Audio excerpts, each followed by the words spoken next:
మన జీవితంలో కొన్ని ప్రశ్నలు ఎప్పుడూ ఉంటాయి కదా. సరైన మార్గం ఏది? కష్టాలు వచ్చినప్పుడు ఎలా నిలబడాలి? మనసుకు శాంతి ఎలా దొరుకుతుంది?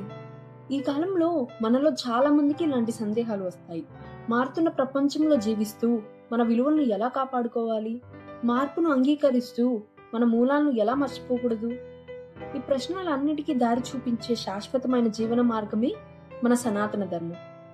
సనాతన ధర్మం అంటే కేవలం పూజలు, సాంప్రదాయాలు మాత్రమే కాదు.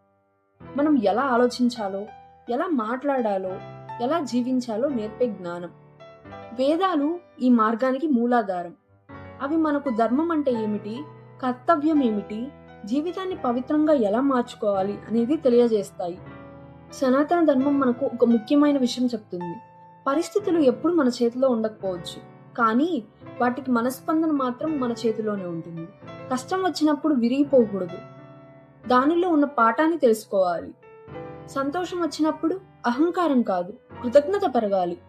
సనాతన ధర్మం భగవంతుడిని దూరంలో వెతకమని చెప్పదు, మన లోపల ఉన్న దైవత్వాన్ని గుర్తించమని చెప్తుంది.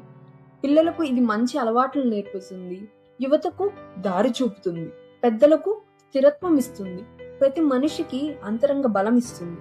అందుకే మన పెద్దలు చెప్తారు, ధర్మో రక్షతి రక్షితః. మనం ధర్మాన్ని కాపాడితే ధర్మం మనల్ని కాపాడుతుంది. కానీ ధర్మాన్ని కాపాడడం అంటే పెద్ద పెద్ద మాటలు కాదు, అది మన రోజువారీ జీవితంలో కనిపించే చిన్న చిన్న మంచి పనులే.